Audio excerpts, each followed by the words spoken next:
Hello, and welcome to Skyrim Lore, to Sleep To. If this is your first time joining us, make sure you hit that like and subscribe button.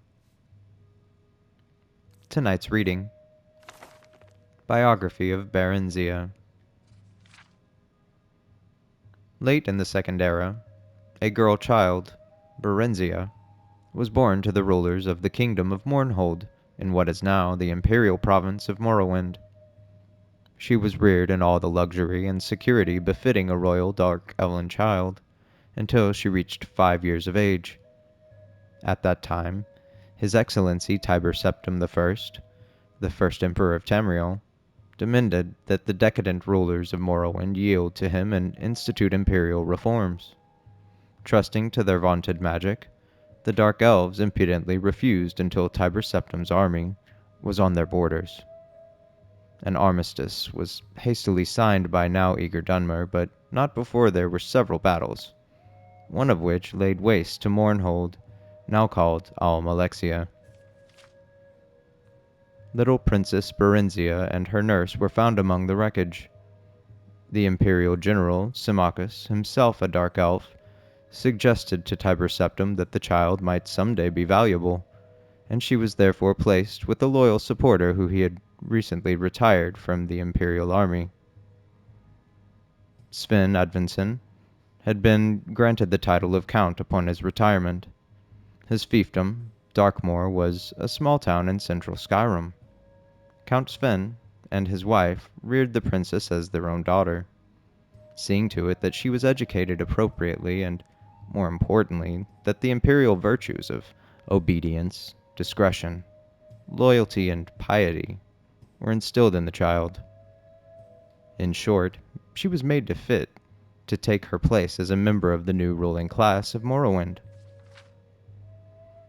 The girl, Barenziah, grew in beauty, grace, and intelligence.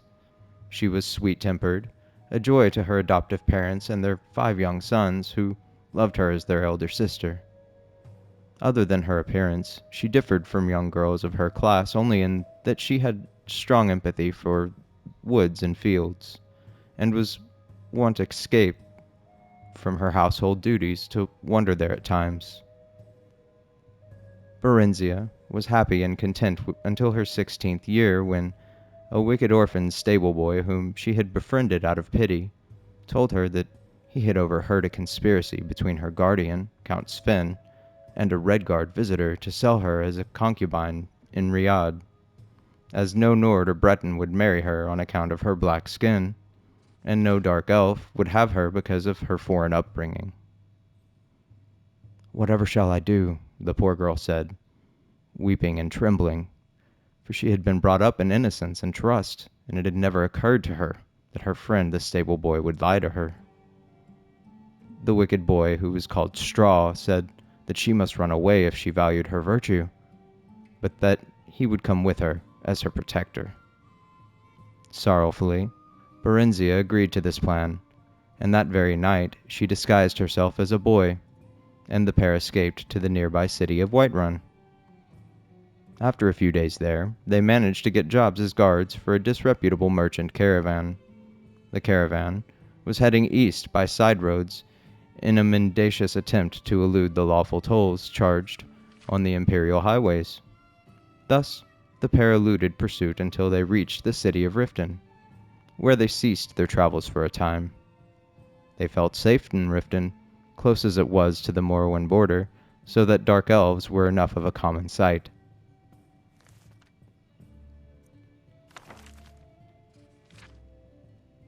The first volume of this series told the story of Barenziah's origin heiress to the throne of Mournhold until her father rebelled against His Excellency Tiber Septim I and brought ruin to the province of Morrowind. Thanks largely to the benevolence of the Emperor, the child Barenziah was not destroyed with her parents, but reared by Count Sven of Darkmoor, a loyal imperial trustee. She grew up into a beautiful and pious child, trustful of her guardian's care. This trust, however, was exploited by a wicked orphan stable boy at Count Sven's estate, who with lies and fabrications tricked her into fleeing Darkmoor with him when she turned 16. After many adventures on the road, they settled in Riften, a Skyrim city near the Morrowind borders. The stable boy, Straw, was not altogether evil. He loved Barenziah with his own selfish fashion, and deception was the only way he could think of that would cement possession of her. She, of course, felt only friendship towards him, but he was hopeful that she would gradually change her mind. He wanted to buy a small farm and settle down into a comfortable marriage, but at the time of his earnings were barely enough to feed and shelter them. After only a short time in Riften, Straw fell with a bold, villainous Khajiit thief named Theris, who proposed that they rob the Imperial Commandant's house in the central part of the city. Theris said that he had a client, a traitor to the Empire, who would pay well for any information they could gather there. Barenziah happened to overhear this plan and was appalled. She stole away from their rooms and walked the streets of Riften in desperation, torn between her loyalty to the Empire and her love for her friends. In the end, loyalty to the Empire prevailed over personal friendship, and she approached the Commandant's house, revealed her true identity, and warned him of her friend's plan. The Commandant listened to her tale, praised her courage, and assured her that no harm would come to her. He was none other than General Symmachus, who had been scouring the countryside in search of her since her disappearance, and had just arrived in Riften, hot in pursuit. He took her into his custody and informed her that, far from being sent away to be sold, she was to be reinstated as the Queen of Mournhold as soon as she turned 18. Until that time, she was to live with the Septim family in the newly built imperial city, where she would learn something of government and be presented at the imperial court. At the imperial city, Barenziah befriended the Emperor Tiber Septim during the middle years of his reign. Tiber's children, particularly his eldest son and heir Pelagius, came to love her as a sister. The ballads of the day praised her beauty, chastity, wit, and learning. On her 18th birthday, the entire imperial city turned out to watch her farewell procession, preliminary to her return to her native land. Sorrowful as they were at her departure, all knew that she was ready for her glorious destiny as sovereign of the kingdom of Mournhold.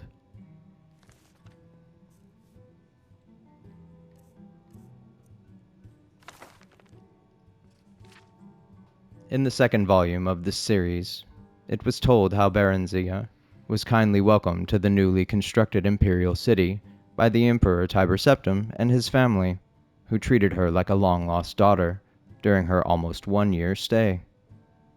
After several happy months, there learning her duties as vassal queen under the Empire, the imperial general Symmachus escorted her to Mournhold, where she took up her duties as queen of her people under his wise guidance. Gradually, they came to love one another, and were married and crowned in a splendid ceremony at which the emperor himself officiated. After several hundred years of marriage, a son, Helseth, was born to the royal couple amid celebration and joyous prayer. Although it was not publicly known at the time, it was shortly before this blessed event that the Staff of Chaos had been stolen from its hiding place deep in the Mournhold mines by a clever, enigmatic bard known only as the Nightingale. 8 years after Helseth's birth, Barenziah bore a daughter, Morgaya, named after Symmachus' mother, and the royal couple's joy seemed complete. Alas, shortly after that, relations with the Empire mysteriously deteriorated, leading to much civil unrest in Mournhold. After fruitless investigations and attempts at reconciliation, in despair, Barenziah took her young children and traveled to the imperial city herself to seek the ear of Emperor Uriel Septim VII. Symmachus remained in Mournhold to deal with the grumbling peasants and annoyed nobility, and do what he could to stave off an impending insurrection. During her audience with the emperor, Barenziah through her magical arts, came to realize to her horror and dismay that the so-called emperor was an impostor, none other than the bard Nightingale, who had stolen the Staff of Chaos. Exercising great self-control, she concealed this realization from him. That evening, news came that Symmachus had fallen in battle with revolting peasants of Mournhold and that the kingdom had been taken over by rebels. Barenziah, at this point, did not know where to seek help, or from whom. The gods, that fateful night, were evidently looking out for her, as if in redress of her loss. King Edward of High Rock, an old friend of Uriel Septim and Symmachus, came by on a social call. He comforted her, pledged his friendship, and furthermore confirmed her suspicions that the emperor was indeed a fraud, and none other than Rhaegar Tharn, an imperial battle mage, and one of those Nightingale's many alter egos. Tharn had supposedly retired into seclusion from public work and installed his assistant, Rhea Silmain, in his stead. The hapless assistant was later put to death under mysterious circumstances. Supposedly a plot implicating her had been uncovered and she had been summarily executed. However, her ghost had appeared to Edward in a dream and revealed to him that the true emperor had been kidnapped by Tharn and imprisoned in an alternate dimension. Tharn had then used the Staff of Chaos to kill her when she attempted to warn the Elder Council of his nefarious plot. Together, Edward and Barenziah plotted to gain the false emperor's confidence.